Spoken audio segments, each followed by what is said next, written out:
Well, yeah, Blake Richardson. So I'm the founder and president at Help Our Heroes, a nonprofit organization who identifies those treatments and therapies and, of course, resources out there for veterans and first responders that have proven efficacy at treating and or healing post-traumatic stress disorder and TBI. And we work to get those, make those accessible through different efforts, specifically state legislatures. So we either will, one, help draft up a bill if need be, or support current legislation to help get it passed to make it, again, accessible to our veterans and first responders.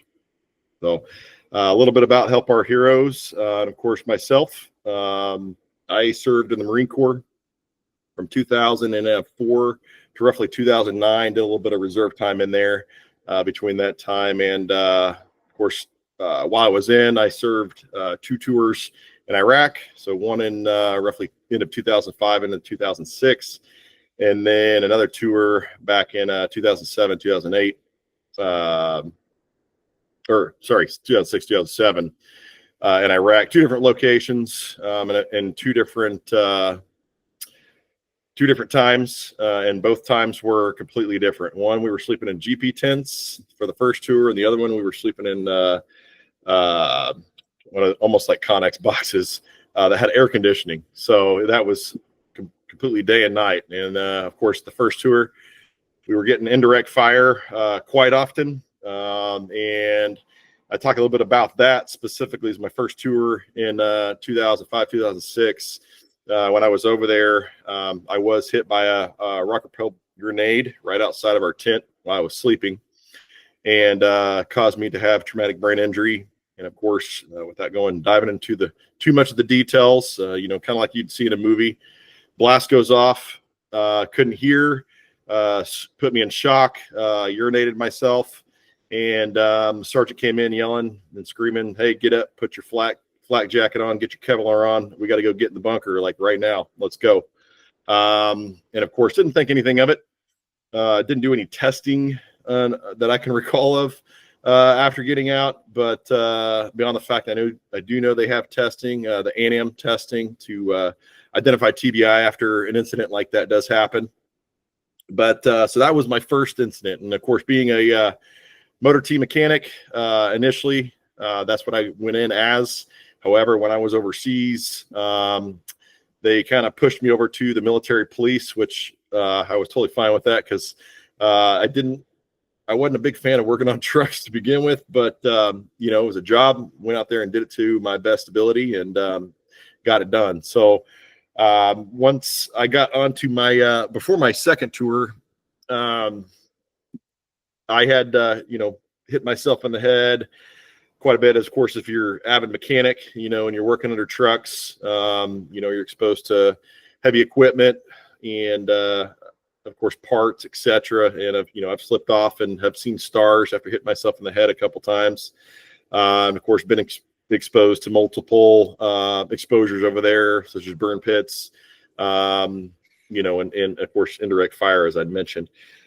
Prior to my kind of third deployment, which was to Djibouti, Africa, I was in a helicopter training simulator, and where if you crash in a helicopter, depending on what type it is, Chinook or Black Hawk, transportation specifically, they flip you under in this simulator into a pool underwater, blindfolded. And needless to say, I passed initially with flying colors until I got to the blindfolded section. And when they flipped me under, I was doing great. I was holding on to my seat so I didn't get disoriented until I incidentally let go of my seat. Came disoriented and was pushing on the seat instead of the window underwater and started to panic. And of course, breathed in sucked in a lot of water and until I nearly blacked out and saw the other side. So I tell you that because that is again, near-death drowning, cuts off all oxygen to the brain, causing traumatic brain injury or a brain injury. So, of course, upon getting out of the service, I went undiagnosed with TBI, traumatic brain injury, up until roughly 2019. So between 2009 and 2019, I was treating PTSD symptoms. As I got out, I was diagnosed with PTSD and was taking about 8 to 10 medications a day, along with different therapies. So going through all that, I'd get short-term efficacy. It would last, forever, however many days or months, depending on what it was with the medication or the therapy. And the symptoms would start to come back. So I would constantly have to be adjusting my dose, changing meds. And again, this is common with most veterans. A lot of it just didn't seem to work for me specifically. So again, did that from 2009 to 2019. And when I finally got diagnosis of mild, moderate TBI, and of course started that standard protocol that they do, for the standard of care. So went to the VA, of course, and received the different treatments, but again, still just wasn't getting the same efficacy as I really like to. And it wasn't 2021 when we had in a nonprofit a combat wounded Army Ranger amputee come to us asking, essentially raising his hand for help to go get treatment at the Hyperbaric Health and Wellness Foundation in Haley, Idaho. I didn't know much about it then, and I started diving into the research of it a little bit as best I could, and found out that it actually helps with TBI and PTSD. So I kind of tracked this veteran, and of course, after getting him funding to be able to support his trip out to the hyperbaric treatment facility, we were kind of in contact quite a bit. Of course, as he came to us, he could barely talk to me. His sentences were just, he would forget constantly. And this is something that I was dealing with. When he was writing, it didn't look clear. It wasn't clear. Of course, he was dealing with high anxiety, high depression, sleep issues, anger outburst, etc. He did have a service dog, by his side. Of course, he was married, but we did send him out there. He did go through the treatment, and it completely turned him around. When I spoke with him, he wasn't forgetting stuff. His sentences were clear. His clarity was clear, and he could walk without his cane, so without a gait, and which was just unbelievable. And so after seeing that and seeing his experience, I was pretty interested in seeing what I could do to mitigate my symptoms using hyperbaric oxygen therapy. So I went into a soft shell chamber, and roughly 1.4 atmospheres, which is not the standard neurological protocol that has been backed by tons and tons of evidence-based research. And I tell you that because, after I did 30 dives or 30 treatments in that soft shell at 1.4 atmospheres, I did see some efficacy, but it didn't stick. And so I was like, well, this is great. I mean, am I going to have to continue to do this, or what's going on? So after I went through that, I was still on my meds. I never got off my meds. And then fast forward to 2023, the end of 2023, I met with the founder and one of the HBOT legislators out here in Kansas City, Missouri area with Treat Now. So treatnow.org. And they spoke with me about hyperbarics, and I told them, yeah, it was great. I got a little bit of efficacy at it, but I'm still on my meds. This is all the stuff I'm dealing with, the brain fog, the reading and comprehension. I had like dementia. I couldn't read and comprehend what I was reading.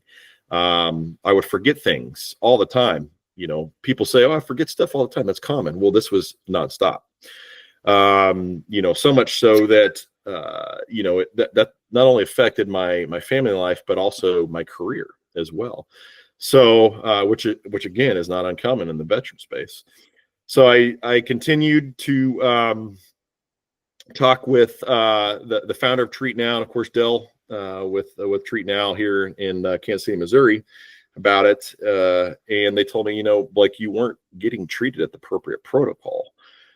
So when I heard that, I was like, well, what does that mean exactly? Well, I said, well, the protocol, or what they call the Figaro protocols, that has almost 2 decades of research now, showing strong efficacy. I think the data says around 60% of veterans that have gone through the neurological protocol of 1.5 atmospheres or ATAs at 100%, using 100% oxygen, and for 40 plus, around 40 dives, for roughly 60 minutes with a 5-minute air break.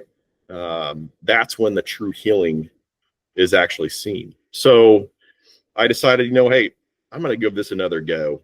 And, Dale connected me with a local facility out here in Kansas City, Missouri, called the Hyperbaric Healing Institute, and who is run by David Deester. And he got me in there. And so I started my journey to start HBOT using the appropriate protocol. Now, that process was a little different because, number one, I couldn't get a prescription from the VA. And this is half the battle with a lot of veterans, is being able to get a prescription from a VA provider, because it is hyperbarics is not something that is on their medical formulary, and providers just don't know a lot about it. So I was able to attain a clinic note from my neurologist saying that, yes, Blake, you would benefit heavily from hyperbaric oxygen therapy. So taking that to Hyperbaric Healing Institute and seeing their physician, showing them my diagnoses, PTSD and TBI. And of course, they already knew I was a veteran because I was working with Treat Now and Dale Utson. They were able to get me started. So after working with their physician to get a prescription. And so starting back in, it was roughly beginning of February of 2024, I started seeing positive efficacy dive or treatment number 2. I could sleep again and actually stay asleep through the night. That was something, and as everybody knows, sleep is extremely important for mental health, extremely. And, after having taken all the meds for sleep, waking up feeling hungover, groggy, I didn't feel any of that. I didn't need anything additional to take, melatonin or anything. So that was the first thing that I saw improvement in. Second, roughly started around dive 10, started getting more clarity in my head, so I could think a little bit straighter without diving off and forgetting stuff. So that started to clear up a little bit. Just minute differences as I continued to go. So around dive 15 to 18 was around when the light bulb started to click. And this one's hard to explain because it's almost like, when you have PTSD or TBI, or your fight or flight is constantly up, go, go, go, go, go, your cortisol levels spike. It's hard to stop and think. And around that dive 15, I'd say about 15 to 20, it started, all that noise started to go away. I could focus. I could think straight. I could see how I was as a person, and how I was as a father again. And it was unbelievable because I was like, wow, like, this was me. This is what I have been doing for the last almost 20 years. And so I was like, I'm going to bring a book in here. And I told you, I had a hard time reading and comprehending when I was reading. And, so I'd get great books from people all the time. And I decided to bring one in there who happened to be, book was from a fellow serviceman, and who has Parkinson's disease. And long story short, I was able to read it. It's about 300 pages, read it and remember it. And that was huge. That was probably one of the biggest things that I knew something had changed in my life.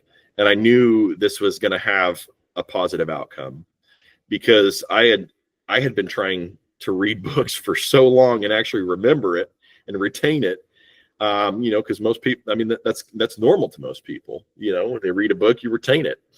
And even reading kids' books, I mean, it was no different. So I'd say as I continued to progress, between like the mood swings, the anxiety, depression, roughly around 20 to 25, I was able to stop taking my medications and wean off of those. So much so after I stopped, I haven't needed to go back onto those medications. I've been completely off all my meds except for one. Because I'm a part of that 60%, as I mentioned in the data previously, 60% get significant efficacy from the neurological protocol. And I didn't mention this, but 25% have shown full efficacy. That's 1 in 4. That's huge. So, knowing that, and knowing now that I'm dealing with one symptom and taking only one medication, I mean, that's a game changer. And you can actually see that there was true healing there. I did do a right eye exam, which is an FDA approved exam to test for concussions. And the first test I did prior to was roughly around a 61%. And this isn't going to mean much to you unless you actually see and understand the right eye. But however, when I took another one halfway through, about 20 dives in, it showed improvement. I went from like a 64 to around a 71. And my hand-eye coordination had improved dramatically, almost 2 times. I mean, it was unbelievable, and I could feel it. I could see it. And so as I got closer to, like I said, as I got closer to 40 and got off all my meds, it had just continued.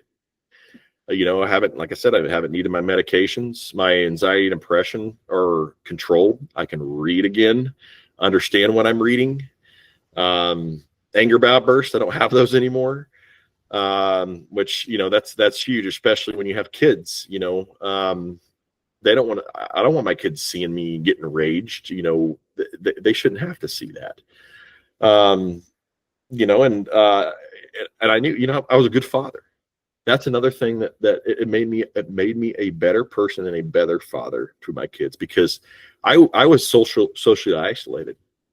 I would go downstairs and get away from everybody almost every day, even away from my kid.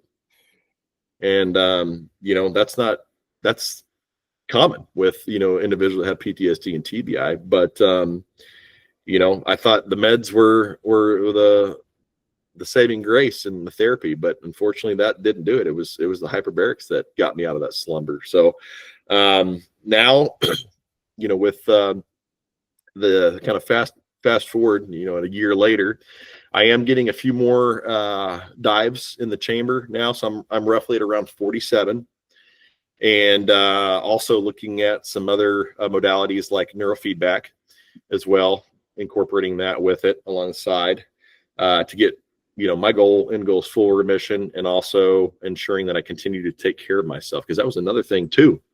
I wasn't taking the best care of myself from a whole health approach, eating better, working out, getting out. I mean, that was probably one of the best things I could do when I was going through this treatment was, step outside of my comfort zone and go outside and go on a walk. And just, that was extremely helpful. And of course, not just while going through hyperbarics, but, even before then, getting outside, doing something, being in the sun. And, so now with, of course, the nonprofit and kind of where I'm at now, as I just told you, we actually help advocate for it, as I mentioned, through outreach. So we've had veterans come to us, reaching out through whether it's LinkedIn or Facebook, asking questions about it, and also non-veterans, because it's not just veterans that deal with PTSD and TBI, but where we're at now is we're really focused on getting legislation passed to make, of course, HBOT accessible, yes, for veterans, but the end goal for everybody. because this treatment should be accessible to everybody, especially for those that have suicidal ideation. I mean, there's nothing better I would ever recommend if somebody is suicidal than to have them go in the chamber, get them in as soon as possible. I've personally been in this multi-place chamber. It's an 8-person chamber where I go and actually have talked to people. Unbelievable stories from these individuals, but of course, I'm only telling their story. It's better when it comes from them. Right. But I'll tell you, I've seen a 23-year-old who was suicidal going in there, and it gets me every time because he was giving up hope, and I've been to that point in my life now. Personally, I have had a suicide attempt prior to service due to a medication most people probably heard of. It's called Accutane. And after that event, I told myself I would never get or become like that ever again. There was a point where I thought I was getting close to that point where, I'd have to figure something out, but I was able to kind of work through it. And, but after the hyperbarics, I haven't had to worry about that. I can control my depression. But back to this kid, 23 years old, was in there, motorcycle accident, had been going through physical therapy for almost 3 years with minimal improvements in his left leg. He couldn't move it. And I don't know if you've ever come across anybody or anybody listening has seen somebody that's suicidal and it shows the signs. I mean, they're hopeless. And if you've seen somebody that's hopeless, it's dead in the face, almost catatonic, this kid was. And after about after 5 dives, kid you not, he started moving his leg and he had a smile on his face. That was hope. That was hope, brother. And this is another thing too, emotion. The pills, the medications I was on, I couldn't grieve. I had lost so many friends, so many family members, of course, brothers and sisters in the military, and animals. And I never once grieved. Not until it was probably the latter part of my dives, 25 to 30, I was able to break down, and it felt good. It felt so good to be able to cry again, man, and actually grieve. So that was huge. That was huge. But this kid, I'll tell you, 20 dives in, kind of switching back, he was a whole different person. He was talking to everybody in there, and he had hope again, and you could see it. So it's not just again, it's not just something that veterans need. This needs to be accessible to everybody, without a doubt. So that's why we do push it through legislation and try to do just that, make it accessible. Your inability to think and feel correctly was something that kind of struck a chord to me in a conversation that I actually had this week with someone. And it was very insightful because they understand there's a problem and they understand that they want to do something about it. It's just that they cannot do something about it, because when you're so stressed out all the time, you don't have the executive function you need to clearly identify what the problem is, let alone make a plan of action and then follow through, right? And then look backwards with confidence that you did the right thing. And that is so incredibly tough to not be able to do that. And what do you do about that? Because you get trapped in that loop, and it sounds like you've found an exit strategy in that. And so to hear you talk about not the moral, but the clarity you get from HBOT, that's a thing that no drug can give you. Without a doubt, and just to kind of fill you in with, because I told you I'm still dealing with some stuff. I did get confirmation after a EEG that I do have some of the residual TBI after nearly, like I said, after going through those 40 dives. Very minute compared to what the I don't know her exact title, but I was getting neurofeedback, and they did an initial EEG on me, and she was like, wow, I mean, I can see healing here in your brain, but your cortisol, I mean, because it's your fight or flight, right? Yeah, I could tell that your fight or flight is still up. So it mimics ADHD-like symptoms, because I was like, I feel like I have ADHD. But believe it or not, TBI can present those similar symptoms. And so the one medication is to help alleviate those symptoms. But they say, well, you only see ADHD when you're a kid, right? I'm no physician. I haven't delved into the ADHD piece and to definitively say, oh yeah, Blake, you do or you don't. But regardless, the one medication I am taking, it is helping the symptoms, but it's not fixing the problem like hyperbarics is. Knowing for a fact that I still have residual TBI there, that can potentially be fully mitigated by getting a few more dives in, roughly 20 more, is what they're looking at doing for me. And, it's the hope was already there, right? But knowing that I could potentially get all this fully mitigated, I mean, that's going to continue to drive me, especially with all I've seen thus far, from starting dive 2, so continuing the progress. And, I always say, what's your mental health worth to you? Step back. What is your mental health truly worth to you? What are you willing to do? What are you willing to give up? And, it's, I've seen other guys and have other veterans, going through it right now. And, one has given up staying with his family, family of 4 and his wife for about a month. And he quit his job. That's how bad it was. He quit his job and he came down there and he got treated. And he didn't know initially what was going to come of this. And he was going back jobless. I'll tell you, he went through it. And I can definitely provide you a testimonial. Maybe even get him on your show, because he's got a great testimonial. But he went back and he got an even better job. And he's making more money now. So, unbelievable. And so much so, he even testified at the Missouri VFW state convention. And they loved him so much. And his testimonial, they gave him a lifetime VFW membership. They don't just do that. I mean, unbelievable story. So, I could keep going on. I know you talked with Christy Andrews with HBOT for Heroes, unbelievable organization. They, have helped me through answering questions and also getting some veterans that live out in their area treated.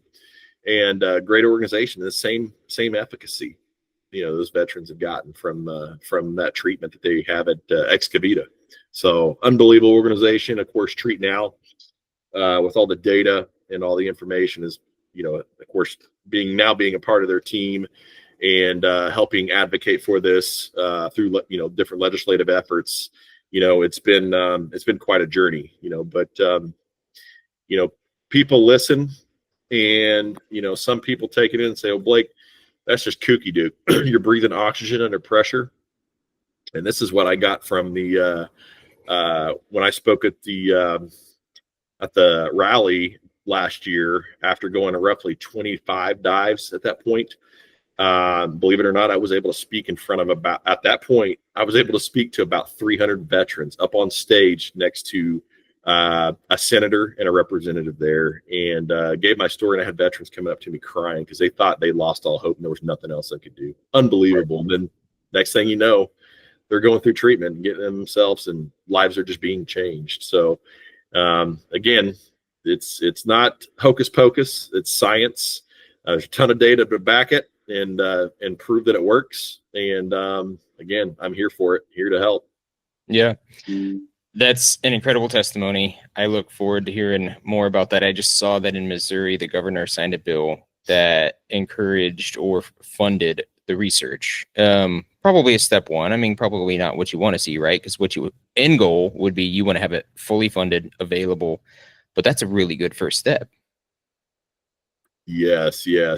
And that was, we were helping with Dale and, of course, myself going to testify for that bill, giving him my testimonial. Again, I was able to do that myself, actually go and speak in front of these legislators, something I would not have ever done prior to going through my treatment with HBOT. And, of course, I broke down. when I started talking about the reading part. And, it's all on video, and I'm sure I could find it somewhere from these guys. And also I think it's typed out as well. But I started crying at that point with talking about reading. And they were like, after this was months after, they're like, Blake, you're the only reason why this bill's getting pushed forward was because of your testimonial.